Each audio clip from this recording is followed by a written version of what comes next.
Why do toxic employees tend to get promoted?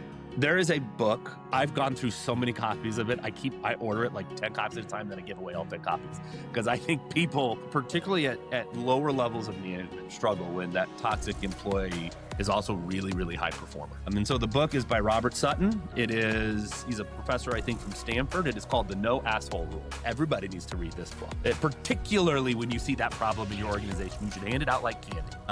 And Professor Sutton talks about why he called it the no asshole rule, because there is a difference between a jerk and an asshole in his language and as he describes it. And so I'll take the toxic employee to the extreme and say, or actually think of it the Netflix way. I think when Hastings was the CEO of Netflix, he coined a slightly different term within Netflix, but he said no brilliant jerks are allowed to be in this organization.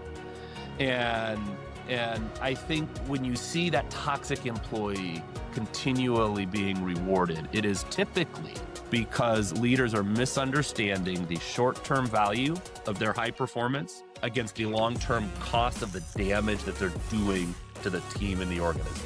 And so ultimately, I think it is a gross misunderstanding of culture. It is a misunderstanding of the damage that these folks do that's harder to see because it's not measured in data that you can see tomorrow. It's going to show up in data that are grossly trailing indicators of a problem because you're not going to see it until the problem exists. You're going to see it as the turnover increases. You're going to see it as other people start suffering and failing and all sorts of other issues.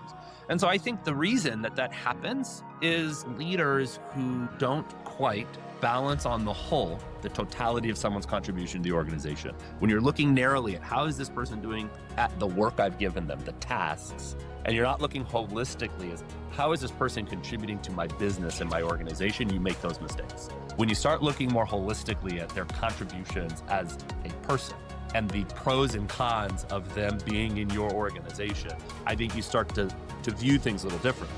One of the ways I try to address this is I give that book out like candy. I think every leader should read this book because to your question's point, these people exist in every organization. And if you aren't careful, they can destroy the place.